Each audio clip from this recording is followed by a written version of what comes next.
Welcome into the Inquirer podcast. Late night here at State Farm Center, but a good night as Illinois finds a way to beat UCLA, the first team to beat UCLA in about a month. I got a crazy stat about the Bruins here coming up, but 83-78 on the surface. Great win, and I still think it's a great win. But boy, Illinois made this a little bit fraught near the end as UCLA races a 16-point deficit with about 4:30 left, all the way down to 2 in the last 30 seconds twice. But the Illini find a way to get it done. Tomislav Ivisic with a dunk after Illinois beats the press, and then a huge tip back offensive rebound to help Illinois seal this thing at the free throw line. So Derek, a quad one victory for Illinois. Most importantly, back-to-back wins for the first time in a month for Illinois. And I know we'll talk about the end and all the concerns and issues that happened there, but still a 5-point win over UCLA. Huge for this team to build on some momentum from Minnesota. Yeah, big picture, it is a nice win. You don't get very many quad one opportunities at home in a given season, usually only a handful, and you want to take advantage of those for sure. And I was digging up the numbers pregame, and now that you look at it as some of the slates been able to shake out tonight, Auburn number 1 in the country with 11. You have a couple of teams there with 8 quad one wins now. Alabama wins tonight. Tennessee, Kentucky all have 8, and then Illinois is tied with 5 other teams with 7. So essentially tied at 4th in the country with the most quad one wins. Have another chance on Saturday in your home building against Michigan State. And your next 3 games on the whole are quad one games, although, of course, going to Kohl Center, not a place that Illinois is unfamiliar with winning at. They've been able to go there and get some wins here in recent years, but a very tough place to go try to snag one. And then obviously the Duke game, not this weekend, but next weekend. So you really want to cherish these opportunities and take advantage of them.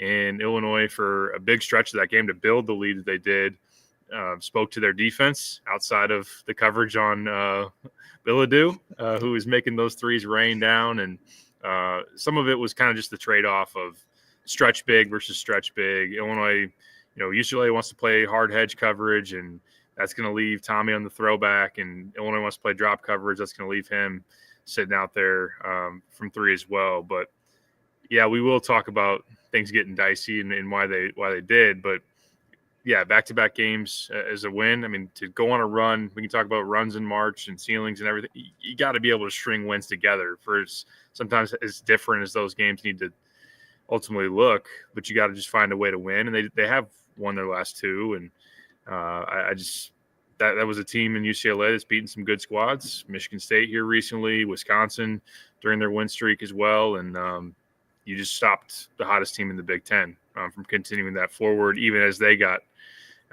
literally with their shot making hot late in that game. So good win. And if you could sweep this homestand, all of a sudden, things are really looking up going into next week, and you're hiring your floor seed line wise, which is a good thing too. The way I look at the last 2 games, Derek, is what they found offensively. 1.6 points per possession against Minnesota. That's a bad defense, but you crushed it, right? Like that lineup that you found, and we'll talk about that, going big with Ben Hummerkaus at the 3 and opening things up. But most importantly, Tomislav Ivisic getting back on the court. What is he, 5 for 7 from 3, something like that the last 2 games. Really has opened up things. Kasparas has made him better.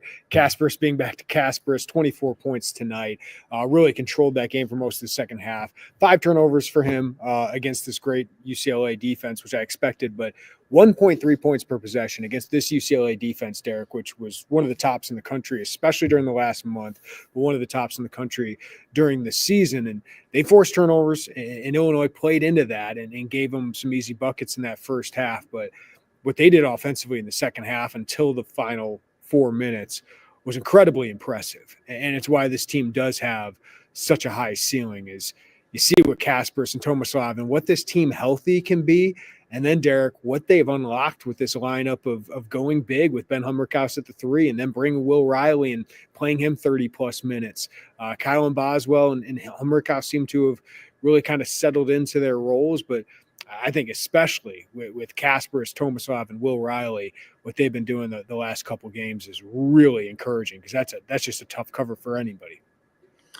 It's a really good trio, and they do take pressure off of each other with their playmaking. Saw those three share the court a decent amount here tonight, and thought it was interesting that there was a good stretch of time that KJ was playing off the ball and was going to the corner and letting Will initiate early action, and then if it didn't ultimately lead to an opening, they got KJ coming off from the corner into a handoff screen, and he attacked downhill a couple of times. Obviously, late in the game, KJ to make some of the shots that he did, and I liked some of his drives too. He was able to kind of probe the defense and have some nice finishes. Had a nice reverse one, and then obviously the step back late was a sweet, really high degree of difficulty shot. But yeah, I mean, it's nice when Illinois, for only the second time in the last 8 games, makes double-digit threes. And they didn't take 40 of them tonight. It was the right balance, it felt like, because UCLA has forced a lot of teams to shoot a bunch of threes. Big Ten play, about 45% of opponents' field goal percentage or attempts have been from three-point land, and Illinois didn't, take that as, hey, we'll shoot 35 threes and play that whole game. They found a nice mix of, we still are going to go downhill, but we'll take our opportunities, and they made a good percentage of them tonight. And a big part of that is Tommy. Yeah, last 2 games is 6 for 8. Yeah, on the arc. 6 for 8. 2 for 2 against Minnesota and 4 for 6 tonight. Huge value, obviously, and KJ's shooting it better than he had been the last couple of games now versus really the last month. And Ben, and he's knocking down some shots too from the outside. So I think getting more playmaking around KJ is taking some pressure off. Yes, he still had some bad turnovers tonight, but had enough elsewise to 24 points and doing everything that he did, rebounded it well to make up for that. So yeah, top 10 defense nationally, number 1 in the country in turnover rate. You'll take 80 plus and that type of points per possession production for sure. It's amazing what happens when your lottery pick goes back to being your lottery pick, and one of your most valuable players at center allows you to do everything you do offensively and defensively. They're both healthy, Derek, and they're hitting their stride at the right time. And then you have this emergence of Will, who wasn't dominant tonight, but 10 points, had some nice runners, didn't hit his threes tonight, but also had a couple of assists that worked out pretty well. I thought UCLA bothered him a little bit with their physicality, but Ben kind of settling in. I think he's played really well lately. And I loved Kylan's aggression in the second half. Got to the free throw line 8 times. Some of those were late with free throws, but he had some big free throws early in that second half to get them going. And Merez 8 and 6. Like somebody said in the chat, like everyone played pretty well tonight, maybe outside of Dre Gibbs-Lawhorn. And Trey White didn't play, which we'll talk about here in a little bit. But it just feels like these last 2 games, the rotation is shrinking, right? But they found something with this bigger lineup of Ivisic, playing Merez Johnson more, playing Ben Humrickhouse at the 3. And then when they bring Merez out, put Humrickhouse at the 4, you bring Will Riley in, you're still pretty big. They found their rotation, Derek. What do you make of what they found there? Yeah, Brad talked about the value of shooting, and that's something that they've really gone into. And Trey, well, it is a little interesting that he continues to not play. And, of course, we don't know exactly how he's feeling and all of that. It was a guy that around the Maryland game, both him and Will were questionable and played a little bit through it. Then obviously something either popped up again for him sickness-wise or whatever it might be to where he hasn't played a whole lot. And but he just in general, Trey has not shot the 3 well at all in Big Ten play. So that's been something where that's a difference with Ben being able to do this, with Will coming on offensively. You just get more of a scoring punch. Rebounding-wise, Ben's production on the glass has actually been pretty good here recently. So I don't know if that's partially because of, Brad offered up tonight, maybe less physicality at the 3 versus at the 4 and some of the box outs that he might be seeing and those type of things. And obviously if you're an opponent, you got to send so much attention to Merez Johnson on the glass to try to, keep him off there. Tommy's someone that's been very productive there too. My one concern would be defensively on the perimeter. If you get a team that's got enough drivers that, putting Ben in space and being able to drive him, and with the bigger lineup, you do run the risk of even Merez at the 4, although, I thought Daly might have been more of a matchup problem tonight for UCLA, and he wasn't. So that's a credit to Illinois for not giving him too many opportunities to hurt you. So that's one thing I would look at too. But one thing I do like with even cycling in Will Riley into that bigger lineup is Will gets a lot of chances against smaller guys on him, man. And that's allowing him to elevate, and it just allows him to be really comfortable around the hoop. And to his credit, he's played better through physicality, but just in general, because of 6'8", and if he gets a guy 6'4", 6'5", he just kind of effortlessly, it's hard to say that, but it kind of looks like it just goes over and shoots over people. So that's been a big thing, and that's the positional size angle that Brad obviously loves. And we're back to at least a few times a game, Derek, where I just kind of look at you and give like a stink face when Kasparas Jakucionis does some things. There was several times in the second half I did that too. So sorry, apologies for showing you that. But it's just like he does things that are just NBA. I tweeted out, it's NBA bleep. Like it's just, and he's back to doing some of that stuff. And those step back threes, obviously, but the drive and finish under the hoop, I thought he was really strong at the rim tonight. Got to the free throw line 6 times, made 5 of them.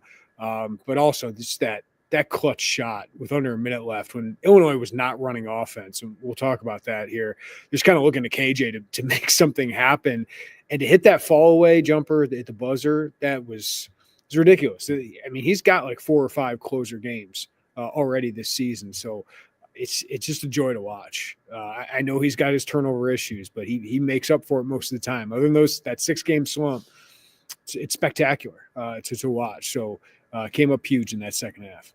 It's pretty nuts, the final minute shots that he's been able to accumulate just as a freshman. Mizzou was one of those. Washington had to make a huge play as that thing, in a similar fashion, went from a big lead down to really tight late, and maybe he was going to get away from you. And again, this is a really very, very solid, if not pretty darn good UCLA team. You know, they are metrics-wise a quad 1 win for a reason. They're top 25 in KenPom, at 25th in the net as well. So, and have the defensive pedigree that they do. So, as momentum is clearly going towards the Bruins, and they had a chance to make this real dicey. It already was, but for KJ to step up and make that shot shows his talent and his poise as a still only like an 18-year-old player. So, you know, I at times, you know, will kind of – I think there are a lot of plays, like you said, that are wow factor plays. Sometimes the step backs, you're like, oh, no, he's going to do that again. But he makes them. He makes enough of them, I would say. Like I got to figure that out. We got to put Trotter on that. What is his step back 3 percentage? Trotter's going to have some analytics site that has it. It feels like it's better. It's better than the entire team's 3-point shooting percentage. Oh, sure. Yeah. It would be, no doubt about it. And he's made them at some key times as well. And on the whole, yeah, it's just a guy that is being able to make a ton of plays for this team. There's always so much on his plate, and I like the way that he's trending going into these big games. And of course, you know, Minnesota was really the start of it. And I think you've seen him just. I think at times during the struggles, I saw some. I don't know if the body language is the right way to say it, but just he didn't look like a guy that was fully confident or fully in rhythm. Something just looked out of sync with him, and now he looks back, I think, and even like a little bit of like a hard back down in the sky at one point. He just shows little glimpses of like he's got some stuff to him, and I want to see more of that. I think it will come out against Michigan State. I tried to get him to go in on that in the post game. You know, how much are you looking forward to that? And he said, you know, hey, you know, that's one that stings still, and want that second crack at them. To quote John Wick, though, yeah, I'm thinking Kasparas Jakucionis is back-to-back career highs of 24 points for Kasparas at a really high efficiency. So phenomenal performances by him. The crazy stat for me for UCLA, Derek, all 18 of their wins this season have come in the Pacific time zone. They're 18-2 in the Pacific time zone. They're 0-5 away from that. So they have at Indiana, they have at Purdue, at Northwestern still remaining. So it'll be interesting to see if they go winless outside the Pacific time zone. But still, I mean, 7 straight wins for them to beat that team is big. But let's talk about that ending. They made 10 straight shots. They turned a 16-point deficit into a 2-point deficit in 4 minutes, less than that. What concerned you there mostly? Number one, I am concerned, but more so disappointed you didn't get to throw that stat at Mick Cronin in a post-game presser and then have him react. We did not have him in the post-game. He dodged us. It's disappointing. Man, he was on some kind of level tonight. I don't want to say a new level because he's on naturally kind of a high level there. I'm a short man. That guy has more short man syndrome than I do. And then, but like he's intense, but his team plays like that. I looked at you in the yeah. first half. I'm like, this is a Mick Cronin team. Like they're a tough team. They're just not a pretty team. Outside of Tyler Bilodeau, who was phenomenal tonight, and I think as you said, Tommy, getting stretched out there and on a bad ankle that had some kind of impact on it. But they fought back, and that's what a Mick Cronin team is going to do. But yeah, he was on the officials tonight. I did think Illinois actually got some home calls tonight that I thought were beneficial. The charges didn't go their way, but Mick Cronin was all over them, and I think it was him that earned that tee. I think so. He was saying some words that we can't repeat on here. Yeah, no, definitely not. We won't even try. But to go back to your original question, a couple of things. It just seems like this team has some poor decision making that's kind of strings together at times. Like KJ had a turnover and then foul at the rim for an and one as UCLA was making that comeback from 16 down and working their way into a single digits game. But a few that really stick out is, KJ took a step back three, which I don't think it was the worst shot in the world. But it was just one that you wish you could have worked for a better one. And that's kind of what the trend was down the stretch, was Illinois settled a lot from three and didn't put pressure on a team that was putting you in the bonus, putting you at the line. And that's one of their standout metrics is they foul a lot defensively. That's kind of one of their blemishes in terms of their defense because of their aggression. So Illinois could have exploited that a little bit more. Kylan took a really early in the shot clock three, and a guy just has shot the three so bad this year. And it's just, even if it was later in the clock, you wouldn't want that. But with time to kill more and whatnot. Especially when he and KJ were getting to where they wanted to get and getting fouled, right? They weren't getting blocked. They were getting fouled. So, yeah, you know me, like I get so excited when those guys drive and get fouled. Free throws. This is a pretty good free throw shooting team. I know they've had their games of their ups and downs, but this is statistically a very, very good free throw shooting team. They're 16 of 18 in the second half tonight, 18 of 20 on the game, especially with Kylan Boswell, man. He's money. He's money there. So I'd like to see him get in attack mode there and just try and draw something or collapse the defense at the worst for somebody to step into a shot, because they've done that better the last couple games. They're collapsing the defense, get open shots, 11 of 28 from three. I'll take that every time. So I think they've been doing that better, but in the last 4 minutes, they just felt like they were going clock. They were worried about clock more than offense. Seemed that way. Yeah, they just got stagnant. And UCLA is a team that will take away driving lanes. They're not going to give you normally a lot of opportunity, at least in terms of ball screen stuff. They hard hedge and whatnot. Not to get into like some of the schematic of it. It was just the approach. Illinois seemed to, like you said, kind of let their foot off the gas in terms of aggression, downhill pressure, those type of things. And even after KJ makes that step back, Sky comes down and he's wide open from three. A guy that just shot 42% from three in Big Ten or during their win streak. And he's a guy that's been a really good shot maker. Didn't have a very good night tonight, and we could mention that. The crush was all over him. It was brutal. I don't mind it. I predicted that. I was terrible at predicting that. Let's get into that, because it was vicious. 45 minutes before tip-off, the crush was all over him, and they were just yelling, "You're a quitter." Yeah, he did. He quit on his team midway through the season. He can have his personal reasons or whatever, but he left his team. And Brad, gave him a hug, and I think Brad tried to cool the temperature yesterday in the press conference, but they were vicious. And as they should be. I mean, it's a home crowd, but it was a little more intense than I thought it was going to be for him. And he didn't have a great performance, even though he had a big shot there to give UCLA a chance. Yeah, and on the front of it, I'll say that's just another mistake that Illinois is not cleaning up by checking a shooter in transition after a big basket. You can't have that letdown there in that moment. That can get you beat. But yeah, for Sky, and maybe I underestimated just the excitement around him when he committed. I mean, that was a 5-star talent, and Illinois has not gotten many 5-stars over a long stretch of time. I know ultimately, depending on the service, I think he maybe dropped to a high 4, but yeah, he was tabbed as one of the best point guards in the country, and that was following up. That was following up. I would assume Trent Frazier, Andres Felice, even Andre Curbelo in that, right? Like for the longest time, Derek, Illinois couldn't get a point guard in the previous coaching staff. And then you're thinking, wow, look at this line, and Sky Clark can be that next great one for the next 3 or 4 years. Right.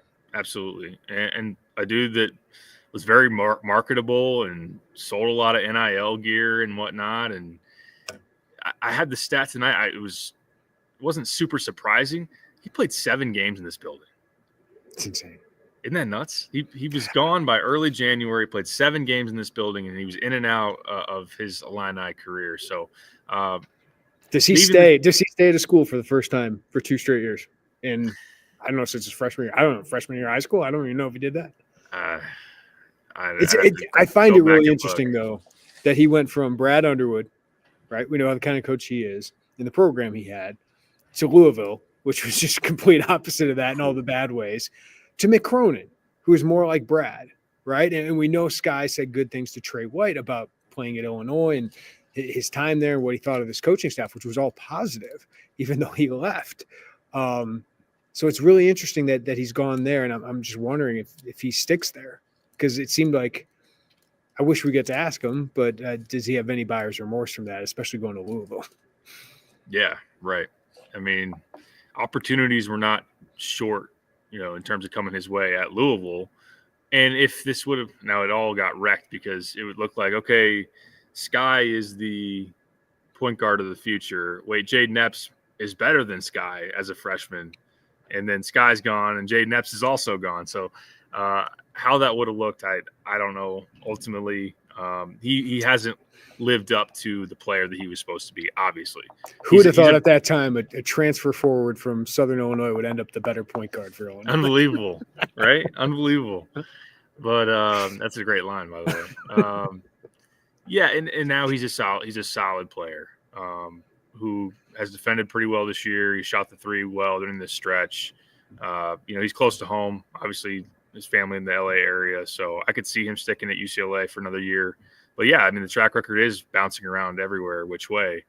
And he did run from adversity. And I know that Seth Davis had a tweet during the game about, hey, Illinois' almost their whole roster's transfers. Why are you booing a guy for transfer? It was obviously more than that. It was leaving midseason, yes, quitting the team midseason, going home, leave of absence, and then also the tweet of your commitment a minute or two after Illinois loses in the NCAA tournament. Is there are reasons to boo him tonight, right? Yeah. I don't have a problem with it. The Crush came up with some creative stuff. He wears 55, and there was a sign that said 55 stands for 5 schools in 5 years. That's a good one. That was a good one. And Sky's a quitter was a very loud chant. Anybody watching from home on Peacock probably heard that loud and clear. I was not with the crowd that said, there was a vocal group that was like, hey, the Crush should take it easy on him, shouldn't boo him, whatever. Like, do what you want to do. There's college kids that are supposed to make this an imposing place to come into, and they made it that. And I thought the Crush was great tonight. I think the Crush has learned. I want to give the Crush credit. I think they have read the tweets. I think they have paid attention to what's been said about them, and they've elevated their game. I think that the last couple of games here, they have been a lot more consistently loud, engaged, trying to chant stuff, just yell and bounce around and just be more imposing throughout a game. And tonight they were in Sky's head, I think. My problem has been more like, are they in unison? Right? It just feels like sometimes I just hear one person just yelling like just F-bomb this, F-bomb that. And I'm like, let's be more creative, right? Like they had chants for Sky's a quitter. And then they had chants for Gigi with the Luigi in attendance, right? The 16-year-old 7'3" kid from Italy who's an amazing prospect. Like that's the stuff that like, that's what you want to do. And just consistently loud. Like when Illinois is on defense, just being consistently loud. So it feels like it's been a little bit more organized and more in unison and more as a group rather than one kid yelling F-bombs and just that's all you got is just yelling that stuff. It's like, no, you want to be on top of these people. And, when you get somebody like Sky Clark in here or Hunter Dickinson or those kind of players, Tom Izzo is going to hear it on Saturday. That's for sure. Absolutely. Yeah, that will be exciting to see. Braden Smith at the end of the year, not to have maybe a reason to hate, although he did the Steph Curry go to sleep. Was that last year? Yeah. Here. He's really freaking good. And that's one of them. Like sometimes you just hate guys because they're really good, which, again, that's what you're supposed to do as a student section. I'm with you. It might be easier, not to, make a bunch of excuses, because there's no doubt not to, pivot this podcast into a whole Orange Crush review versus the Big Ten, why the paint crew might be different on a different level. Some of these, I was just at Rutgers, and their whole student section is one big block behind a basket. I think some of it with how spread out they are here could be part of it, but there's no doubt. I think some of the criticism has been organization and being all on the same page and being all in one direction. But I think the energy and trying to be impactful on the game and whatnot has been better of late. And it just feels like and tonight was an exception because it was Sky Clark. But in general, I give them credit. I thought they were on top of it tonight. I agree with you. Trey not playing. He played 1 minute at Minnesota. He warmed up the entire game. He had warmed up the entire game before and didn't even check in. This last game, he didn't check in until the 10-minute mark of the second half. Dre checked in, even though he was sicker, it seemed like, than Trey White. Brad said, don't look too much into that. He just hasn't practiced that much. Well, Tomislav hasn't practiced on that much either. It's just interesting, Derek. Like this rotation is getting trimmed. And with Ben Hummerkaus at the 3, with Will Riley doing what he's doing, let's be honest, Jake Davis, he's able to space the floor, right? And still give you some rebounds. Not as good of a defender, I don't think, as Trey White or potentially, but you don't feel like Jake Davis is going to get in the way, and he kind of lets you play the way you do, while Trey maybe shrinks the court a little bit offensively. So it's been interesting. What do you make of Trey White not playing tonight, even though Brad said what he said about being sick? And he did say, he told Trey after the game, like, we're going to need you. Which I think is important for him because he's a guy that he's run hot and cold here during this stretch of the last 2 months, really, where early January he had a great game at Oregon. I know you go back to December, he had a really good game, breakout game against Wisconsin. He's put up, close to 20 and had good rebounds in certain nights. And we know that he's a good slasher and another guy that can get to the free throw line, like him attacking in the open court. And just has been productive on the glass for good stretches of time. But the shooting is something that he doesn't really bring. And I think maybe one point that I probably should make on the front end of it is, like, as Illinois lean more into playing Merez, maybe you don't want to play Merez and Trey. It's not the same as, like, Trey is not Ty. It's not the tie thing, but it is Merez non-shooter, Trey below average shooter. That's kind of been who he's been now for the last couple of months and really on his career in the whole. So there could be something to that. And then also Will Riley's a totally different player than he was a month ago. So that's something that you just want to continue to feed his confidence, feed his opportunities, and the growth has been there. So that's another thing that stands out to me. Yeah, my favorite thing about Trey is the way he's able to draw fouls, get to the rim, finish at the rim. When you push it in transition, he's a guy you want to get it to.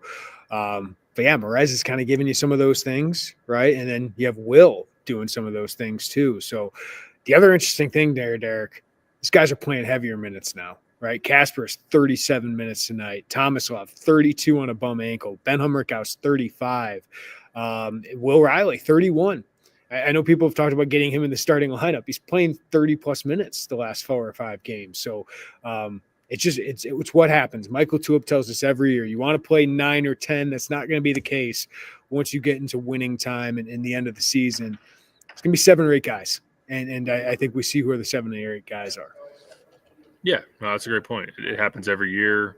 It's nice to have depth still to fall back on in case of foul trouble, in case of matchup.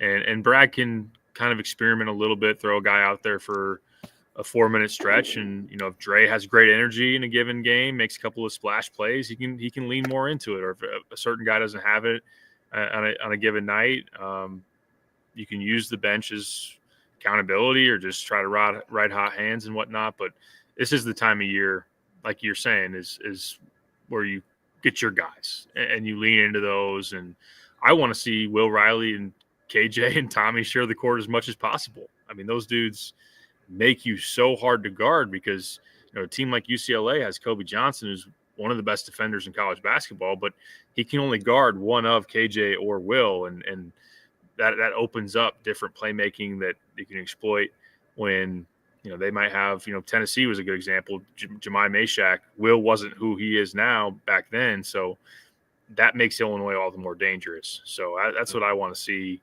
and I get why Brad is leaning more into that. It's a natural progression throughout a season for most teams. All right, I got a few more things I want to hit on, including Kofi's big night, the recruit that was in attendance, and the Michigan State game. But we'll get to a couple of your questions here on the live YouTube channel. If you have super chats, send those in. We'll try and find a couple other questions as well.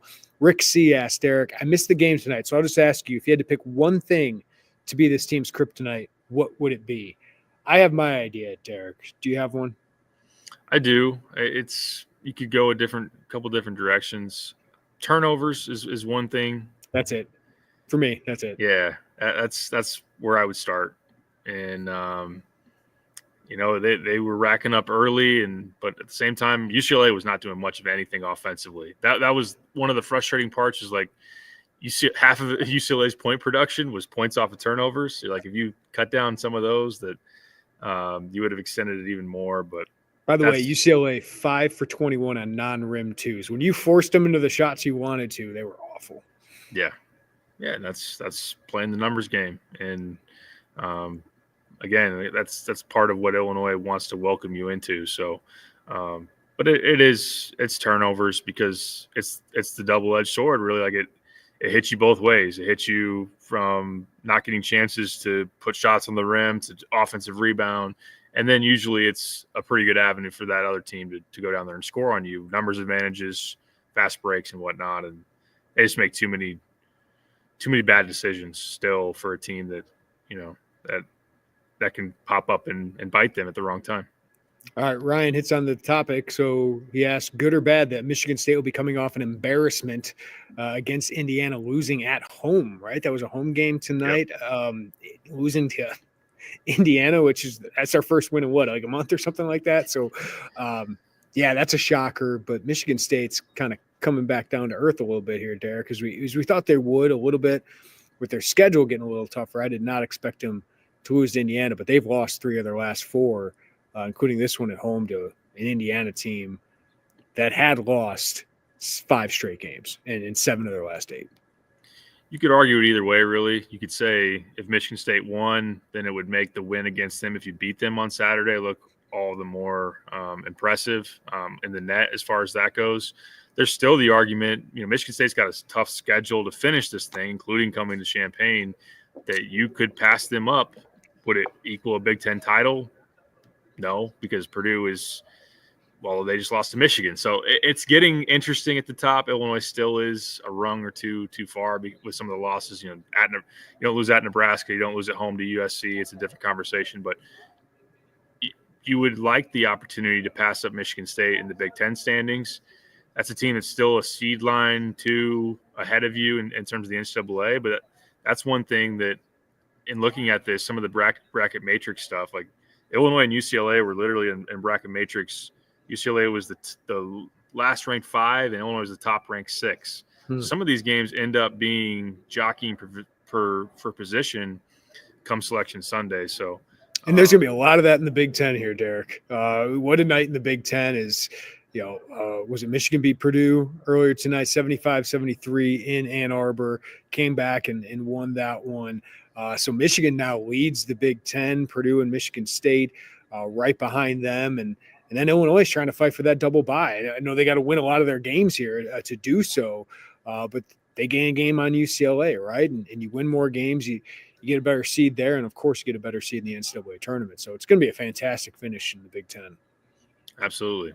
Yeah, and I think one more thing I would add in on that is Indiana on the road has still been a quad one, and them getting this win would help that sticking at the very end. So you want to make that total as high as possible. And, if I don't know what it would look like if, say, they from here on they lose out, but that is one that can help you in that sense. The game we shouldn't overlook is the one after Michigan State at Wisconsin. I mean, that's another one. You're talking about Big Ten seeding and you're talking about NCAA tournament seeding. Wisconsin's ahead of you in both those things right now. If you're able to go up there and win again, how many they won in a row up there? It's been pretty insane given what the 2010s were. But, that'd be another significant win for Illinois. TB, Tommy has been the backbone the entire season. Don't disagree with that. He should be the team MVP. What do you make of that, Derek? Most valuable player, Tomislav Ivisic. I don't hate the take. Yeah, no. I don't hate it either. Because it's really just saying how valuable he is. And we've been talking about that all year. And I hate to bring up my summer talking point, but I talked about how he's like the rink mask of Illinois, only taller. And rink mask was huge for Nebraska. People, finish your beer for me bringing that back up because I did all summer. But it's proven to be the case. Like, he gives them rim protection. He stretches out the floor. He's a good passer. I agree with all those things. Kasper Jakucionis is still your MVP. I would agree with you. Yeah. Look, they're both awesome. They're the two best players. They're all Big Ten players. Both of them are so paramount in what you do, because if you take Tommy out, that's a floor spacer. The game changes without him out there. His passing has become more and more important, and he does give you 7-1 in terms of size defensively. Allows you to play Merez at the 4, which only makes him a better rebounder. But yeah, KJ, where this team would be in terms of playmaking, it would not be obviously anywhere close to what you've been. So I would be in your camp that KJ is the most valuable, but Tommy just deserves consideration for that, for sure. Like, I totally agree with like the sentiment of it. Yeah, and it's so much even beyond just his stats, which have been really good. It's what he keys and what he opens up and what opportunities downhill are there for this team, or opportunities to get fouled for this team, because guard has to hack KJ because there's no backside protection. There's no center sitting there to block his shot because Tommy's pulling him away from the basket. So he's so important, and he's so gutsy, man. Just to do this with mono, and he played 27 minutes at Michigan State and a pretty decent showing. Couldn't breathe. Playing on a bum ankle, like, I love him. Yeah, he's an awesome player, and I think he's going to have a chance to play in the NBA. Whether he can defend at that level will be interesting, but he's going to have a chance, man. What a find! What a find by Orlando Antigua, and what a get him later in the process too. TB follows up. What was the last time the tallest player at Illinois was their best 3-point shooter? Tommy's their best perimeter threat. Yeah, he's shooting 37.1% from 3 now. Shooting 6 of 8 the last couple of games will do that. Kasparas is next at 35%. Jake Davis at 34. Will Riley at 33. Would it have been? I mean, was there a Michael Finke year in there? Brian Cook. Yeah, Cook. Trying to think back to then. I don't have the time to figure that out, but yeah, I don't think Nick Smith led the 04, 05, or 03, 04 teams. But yeah, he's unbelievable. He's been awesome.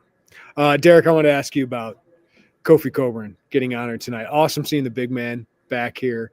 First time, I think he said, in about 2.5 years he's been here. That jersey's been up there, right, for a while, but they brought it back down and let him. I'm looking at it right now, right above the State Farm Center Jumbotron here. Just a cool moment, because as I wrote earlier this week, Derek, like, Isumu is the guy who kind of opened the door. Kofi just busted it down, right? Io's not the legend he is without Kofi. Kofi's not the legend he is without Io. He doesn't come here without Isumu, right? But those two are just such the pillars of this program. And I'm not trying to overlook Andres Felice or, Georgie or Coleman or any of those guys. But those are the two pillars of this program that took them to a level that they had long wanted to get to. And Kofi was here 3 years and was the most dominant big man I've seen at Illinois, and I think Illinois has ever had. I don't know if you'll ever have another like him, especially with the way Brad wants to play. But Just a fun guy to cover and an unbelievably dominant college basketball player. When you have a guy like that every night getting 20 and 10, you have a chance to win every game. He was like a Illinois version of Shaq. And I think just so different from anything Illinois had throughout their program history, to be that physically dominant around the rim and the rim rocking slams and the rebounds. And then, just a easy to love dude. That's something you are reminded of tonight. We got, the fortunate opportunity to be able to talk to him, and just the smile he has, and how, his just joy for life and being around people. And, as everybody knows, get him and Georgie in a room, or amazing on a Zoom together. And that was just special. That was a special group of guys. And, obviously that's a stretch in the Big Ten where there's a lot of good bigs. Luka Garza is doing his thing. Hunter Dickinson's at Michigan. Trace Jackson-Davis is at Indiana. Ultimately, you go on down the list. And, Michigan State ends up getting Jaren Jackson Jr., and Maryland has Jalen Smith, and through the, again, keep going through. Can I go through the year he joined Illinois? What the center situation was in the Big Ten? Because I looked this up. Luka Garza, Daniel Oturu, first-round draft pick, Jalen Smith, lottery pick, Xavier Tillman, been in the NBA for almost a decade now, feels like, Trace Jackson-Davis, very good NBA player, Caleb Wesson was an all-Big Ten guy, Nate Reavers, all-Big Ten guy, Trevion Williams at Purdue, and then obviously Zach Edey came in later on, but it's just – the big men. Who was the other kid at Purdue that ended up transferring? Isaac Haas was there, but then there's the other one. Harms, right? Matt Harms. Yeah, always had the hair doing that. It was just unbelievable group of Big Ten big men. And Georgie Bashanishvili had to battle all those guys. And kudos to him for the freshman year he had. But to get Kofi, you had a guy that could compete with those guys. And the number improvement, like offensively and defensively, when Kofi got here, like Illinois was bad on both ends the year before. Kofi comes here and you're one of the top 35 offenses and top 35 defenses. And that's why he won 20-plus games every time he was here. Absolutely. And Luka Garza was the back-to-back National Player of the Year, and he, of course, blocks that shot in the game that'll live on forever in the regular season finale right before COVID. And I know, right?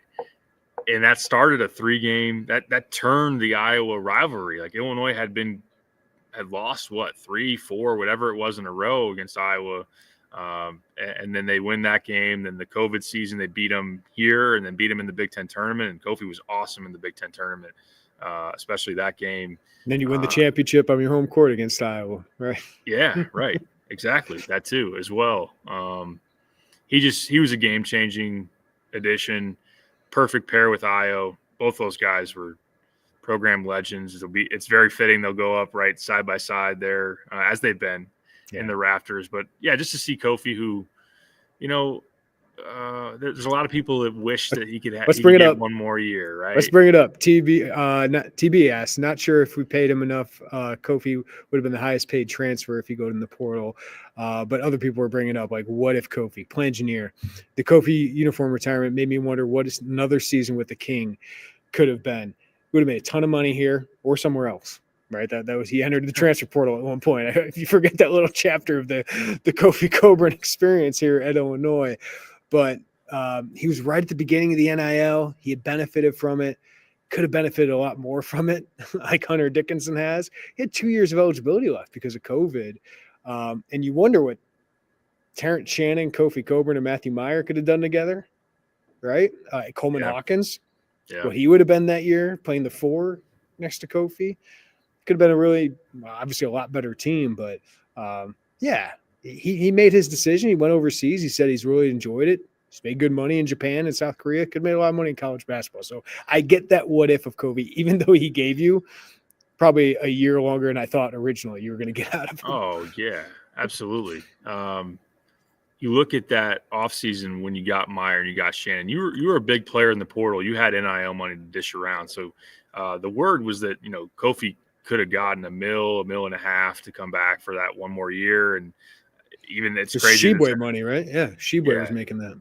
Yeah. So I think Illinois could have thrown that at him. Maybe you don't get Meyer because, that money then goes to Kofi. I take that trade. I love Matt. I love Matt. You don't get to the tournament without Matt that year. I know he was up and down. I know it was a crazy experience, but you don't get there without him that year.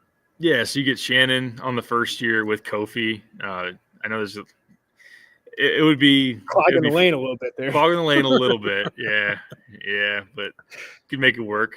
Maybe the team that draws the most free throws in the country, ultimately between Kofi and Terrence. But I've mentioned this before, but if he came back for one more year, which wouldn't have been COVID-aided, it would have been his normal senior season, he would have been the all-time leading scorer in the Illinois basketball history, the all-time leading rebounder. He would have been a 3-time consensus All-American. He was a 2-time. Why wouldn't he have been another one? Yeah. Which he would have been only the 5th player in the last 60-some years to be that, to come out of the Big Ten. To come out of the Big Ten, I should say. Mateen Cleave's the last one to do it. You go back. There's Cassie Russell of Michigan, Jerry Lucas at Ohio State, and there's another one at Purdue. Rick Mount. I was going to say the most important thing there, Derek, is you're not mentioning anybody that's really played in the 21st century. Maybe Mateen Cleaves, right? 2000 was the last year there, right? And one thing I want to bring up with that is there was some fan reaction when the Kofi thing came out of, hey, he's coming back for the jersey to get raised, and people are like, elsewhere in other fan bases, like they're going to retire his jersey, which obviously it's not being retired, right? And I know you can't play the what if game. I tweeted about this, so I'm rehashing some of it. No, if he played that senior season, did what he was on pace to do, he not only should have had his jersey retired, like I could have been a legit retirement. He could have built a statue of the dude. I think Mount's the only guy. Of those ones I mentioned, there's only one guy who doesn't have his jersey actually retired at those places. So he was in that realm as a player if he was to return and just keep doing what he would have done on a normal timeline.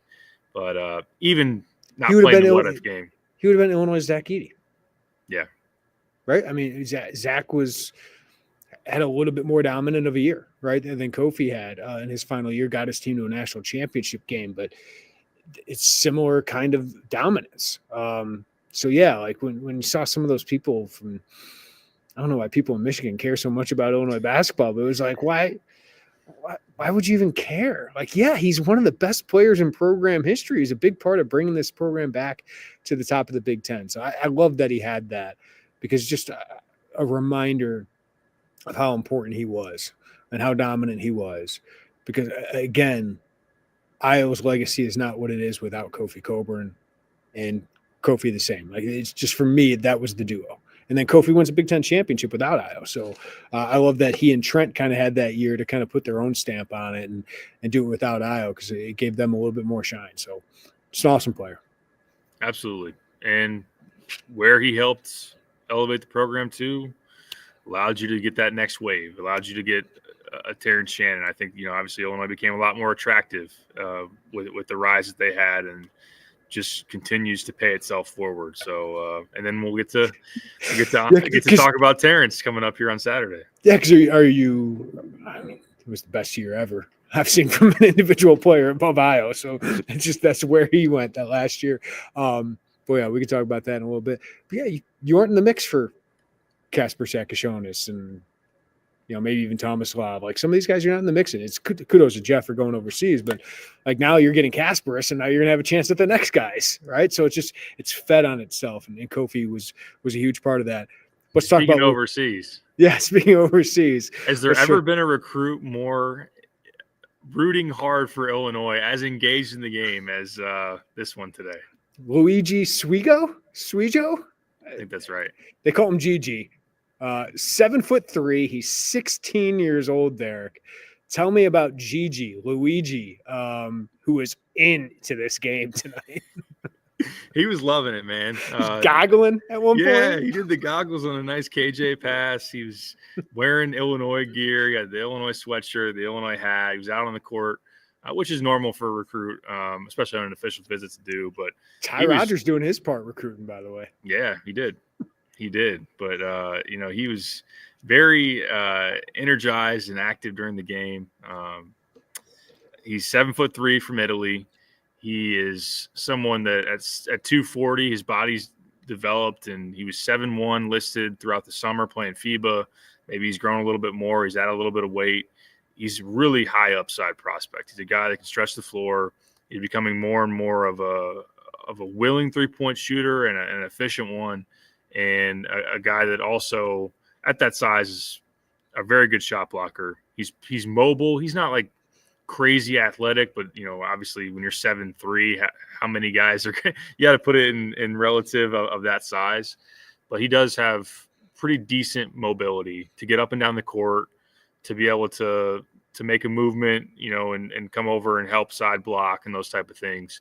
And then you see some of the skill offensively, not only just the shooting. He's a really good passer from what I've seen. You see some of the clips of just from the top of the key, some Tommy-like stuff, top of the key, find cutters, some baseline post-up stuff, and be able to pass. And you've seen kind of not to, just pigeonhole guys or stereotype, whatever, but European players usually have just a very high IQ and feel for the game. And you see some of that come off on his tape as well. So obviously Fletch would have to do a lot of work with him once he gets here, but a 2026 kid, correct, Eric? As far as I've been told, yes. My understanding is come to the United States next year, go to prep school, and then be a 2026. So unless that plan changes, but that's what I've heard pretty consistently, would allow him. Just don't let Matt Painter get word of this kid. Yeah.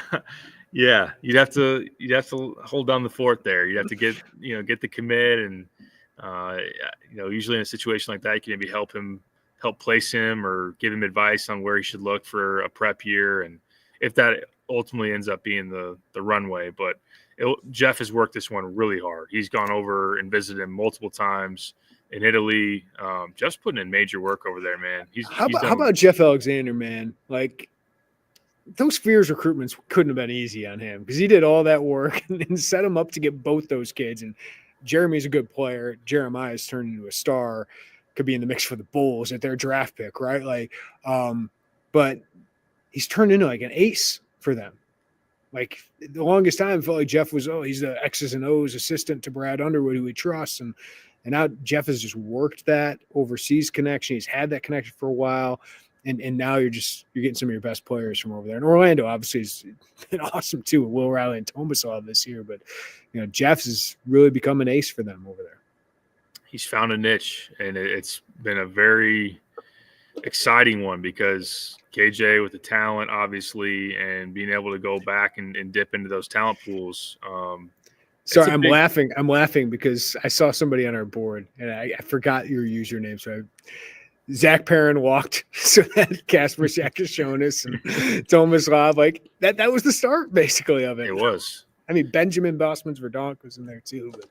Yeah, and Zachary Perrin was thought to be a pretty significant addition. When Jonathan Gavoni's breaking your news of your commitment like that's supposed to be a big thing, and he was on draft boards as recent as this year or last year.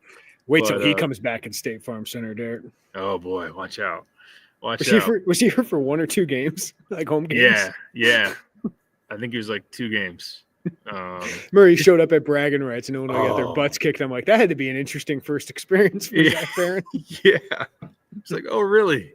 This is what it's like. That's a good line. Where does Matisse Facile fall into that progression? But Matisse crawled so that Zach Perrin could walk, so that KJ could run. There you go. Oh, we're all making sense now. But yeah, Jeff has done a lot of work, and even previously to Illinois, he had gone overseas, at Evansville to recruit a big man out of Lithuania, turned into be an All Valley player. But it's about plugging into the right agents. It's about being very present at all these FIBA events, recruiting it. You wrote a great piece back in the fall, and he said, we treat it like the AAU circuit. We want to be at everything. We want to see the 15s and the 16s of these teams where, to be honest with you, and I haven't gone over there, maybe a workshopping story eventually, but I can't imagine. I will bust out the budget, Derek, for a European trip for you. Yeah, we know how. Send your super chats now. Right, exactly. Over to Belgium. No doubt. We know how just it's a taxing off season with the live periods and everything, and then you throw in like a weekend where you're not on the road in the U.S. Some coaches aren't going to then go over to, even though they sound like extravagant trips, to go over and pop in at the FIBA Euros or whatever it might be. Jeff's made all those trips. He's gone and seen them, and he's made inroads. And now KJ is one that just is going to, as far as what I've heard and what I could imagine, resonate big time with players, with agents, and obviously he's done a good job with Luigi, who's highly thought of in terms of who he can be. Yeah, when those guys see that Kasparas entered this year as a potential first-round draft pick and ended up being, whether it's 5, 6, whatever, that high of a draft pick, like, oh, you go to Illinois, you're going to be taken care of. Tomislav becomes a legit NBA prospect. Yeah, they're going to trust those guys to get the job done. All right, before we get out of here, and it was a long one, we had a lot to talk about. So Michigan State Saturday, Derek, what do you expect? A war. Two teams that, Michigan State coming off a loss, Michigan State knowing that Illinois will be fired up to get another crack at them. And then, KJ talks about tonight that it's a team that beat them, and it stung. It stung for him. It stung for that squad ultimately. And anytime it's a Tom Izzo versus Brad Underwood game, it's going to be kind of a bloodbath, physical type of game. And you always wonder how it's going to be officiated. But that really two teams that are top 10 in the country, rebounding margin, great on the glass, play hard, physical, those type of things. One team's deep, one's not right now. Yeah, it's fair. It's fair. Jace Richardson's one you got to watch out for. I don't know how he did tonight, but he was amazing in the Oregon game that they came back from over the weekend. Big time talent. Obviously, if he can become a star player for them, it might give them something that I questioned that might be one of their biggest weaknesses going into this year. But yeah, and this building is going to be on absolute fire. The crush with Izzo, Shannon back in the building, all of it will be amazing, and huge opportunity. If you sweep this homestand, go to Kohl Center with a chance to keep building it, and you can start climbing that seed line again. You've been projected as a 6. Maybe you dip back into a 5, up to a 4, and see where it goes from there. Yeah, Michigan State third loss in 4 games tonight. They did not shoot well from 3. 4 of 23 tonight. Jace Richardson had 13 on 5 of 12 shooting. Jaden Akins 14 on 6 of 15 shooting. Xavier Booker only 8 minutes in that one, but man, they throw 10, 11 guys at you. It's a lot different than Illinois, but Luke Goody got the Ken Pom MVP of the game. So good for you, Luke. It's a nice year there, man. Look at him. He's played really well. What did he shoot from 3 tonight? He's been like a 50% 3-point shooter in Big Ten play. 2 for 4. Yeah. 4 steals for Luke Goody. Look at that. Wow. Getting after it. All right. I think we covered it all. Went almost an hour here. I did not promise you 30 minutes. There was a lot to talk about. Oh, no, it's all good. From tonight. So we appreciate everybody on our live YouTube, more than 500 people. Hit that like button, subscribe, hit the notifications bell before you get out of here. We appreciate all you guys for spending your night with us. Check out Illini Inquirer tomorrow morning. We'll have plenty more on this game. We'll hit some player grades later tonight. Joey's got a story on Kofi as well. And Derek will have a column as well in the next day or so. So everybody have a great night. Take care of each other. We'll talk to you next time right here on the Illini Inquirer podcast.